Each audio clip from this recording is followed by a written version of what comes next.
Serafina wakes up in a cold, dark prison cell and immediately realizes she is chained to the stone wall. She struggles frantically against the heavy metal collar locked around her neck and the restrictive shackles binding her wrists and ankles, feeling completely helpless in her new environment. She tries to process her situation and quickly figures out that she has been taken prisoner after her devastating defeat at the hands of the Barbarian army. Her mind flashes back to the violent events that brought her to this dismal place. Out on a massive, rocky desert battlefield, the Ildoran Kingdom's Eastern Expeditionary Force clashes fiercely with the savage Barbarian horde. The Royal Army tries to maintain a disciplined formation, utilizing advanced tactics and a dedicated rifle brigade to hold the line. However, the Barbarians charge right through the musket fire with terrifying speed, backed by massive armored monsters wielding heavy axes and swords. The sheer brute force of the enemy proves too much, and the front lines of the Royal Army's left wing quickly collapse under the overwhelming assault. Serafina, acting as the captain of the first company,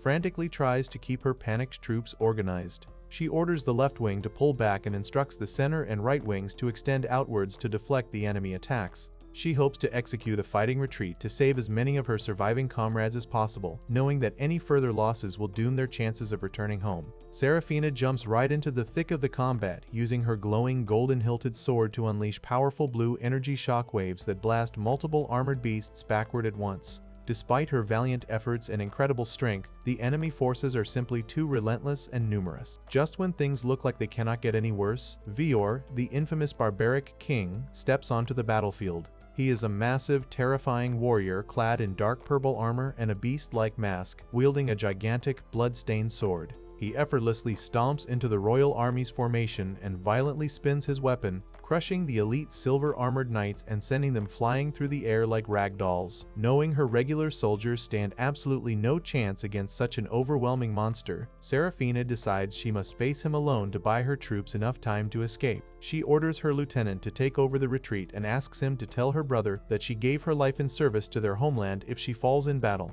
Serafina charges fearlessly at Vior, launching a desperate barrage of high-speed attacks. They clash violently against a rocky wall, their weapons creating massive sparks and explosive bursts of white energy as they trade heavy blows. Serafina fights with everything she has, but Vior easily blocks her glowing sword with his massive dark blade. Eventually, Vior shatters her helmet, forces her to her knees, and completely overpowers her. Serafina accepts her bitter defeat and demands that he kill her right there on the battlefield, but Vior blatantly refuses.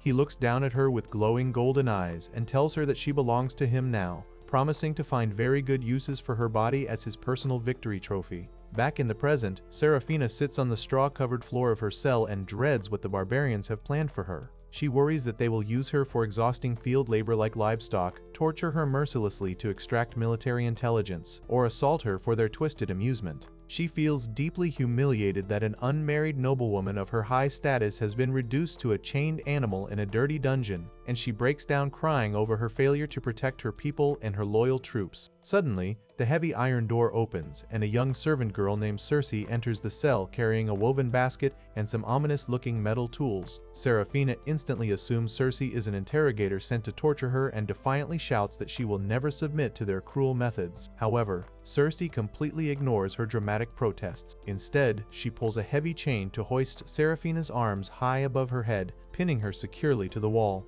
Circe then grabs a wet cloth and simply starts washing the dried blood and battlefield filth off Serafina's body. Serafina is extremely confused by this gentle treatment and asks if Circe is mocking her, loudly insisting that a true knight has absolutely no need for feminine beauty or care. Circe brushes off her complaints and casually explains that she is just following orders to clean up the master's new prize because Serafina managed to catch his eye. After thoroughly washing her, Circe uses a pair of metal tongs to unlock Serafina's heavy wrist shackles, allowing her to lower her aching arms. Circe then dresses the captured knight in a clean, elegant blue dress and ties a matching blue ribbon into her blonde hair. Serafina notices that she now smells like expensive scented oils and frantically wonders what kind of bizarre, twisted barbarian ritual she is being prepared to endure. Suddenly, a massive roar that sounds like thunder shakes the entire prison, and Vior walks right up to the iron bars of the cell. Serafina is deeply intimidated by his enormous, imposing size and his inhuman, slitted golden eyes, but she refuses to cower in fear. She stands tall, proudly introduces herself as Serafina de la Villante, a commander of the Ildoran Kingdom, and angrily declares that she will not be used as a human sacrifice for any dark magic.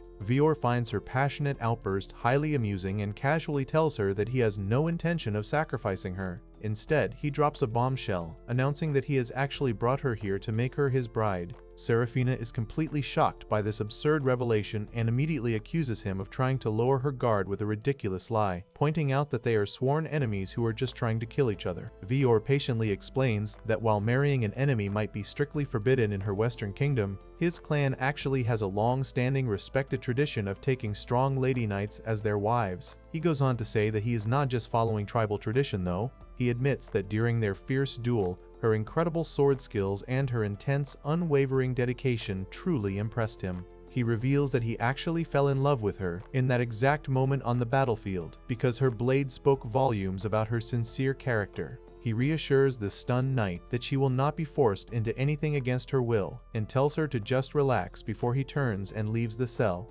Serafina is left standing behind the bars, completely flustered and speechless by his unexpected romantic confession. This strange, overwhelming turn of events triggers a deep memory from 7 years ago, right before the disastrous war began. Back then, Serafina's older brother, Margrave Sidious, officially appointed her as the captain of the first company for the newly declared 17th Eastern Expedition. He ordered her to march into the dangerous eastern lands and earn glory that befits the prestigious Lavalante family name. Alongside the military orders, he also handed her an invitation to a fancy banquet hosted by Countess Ildhal, expecting her to attend and represent their noble house. Later that evening, Serafina arrives at the grand, brightly lit mansion for the party. The massive ballroom is packed with wealthy, elegantly dressed nobles eating lavish spreads of roasted meat and fresh fruit, while a string quartet plays lively music in the background. Serafina feels entirely out of place, standing there in her pink ball gown while the other guests mingle and dance. She clearly overhears the snobby aristocrats gossiping and mocking her behind her back. They think it is absolutely absurd and unnatural for a woman to act as a military commander, firmly believing that a noblewoman's only true purpose in life should be to get married, host parties, and manage a household. A group of noble ladies approaches her and tries to scare her with exaggerated rumors about the eastern lands, warning her that the area is swarming with fire-breathing dragons and savage beasts that kidnap women. They also maliciously remind her that her personal idol, the legendary Princess Wisteria, went missing during a previous battle against the Barbarians. Serafina gets completely fed up with their shallow, insulated worldview and angrily slams her hands on the table. She loudly declares that it is an honor to fight for the sake of the people's peace, and immediately storms out of the party. She absolutely hates how these privileged, out-of-touch nobles feast and enjoy fine wine while the common people living just outside the castle walls are constantly starving from failing crops and heavy taxes. On her carriage ride home through the dark city streets, she hears a frantic cry for help echoing from a nearby alleyway. She jumps out to investigate and finds a group of desperate, starving peasants, armed with scythes and pitchforks, trying to rob a terrified citizen near a wooden cart. Serafina draws her sword and easily subdues the amateur thieves, warning them that she will not hesitate to end their lives if they dare to resist. The broken men immediately drop their weapons and break down in tears. They explain that they only resorted to violent thievery because they have absolutely no other way to feed their starving children in this struggling economy. Hearing their tragic situation, Serafina drops her aggressive stance and takes pity on them. She takes off her incredibly expensive, purple-gemmed necklace and hands it over to the shocked thieves. She tells them to sell the jewelry to buy food for their families, on the strict condition that they never commit a crime again.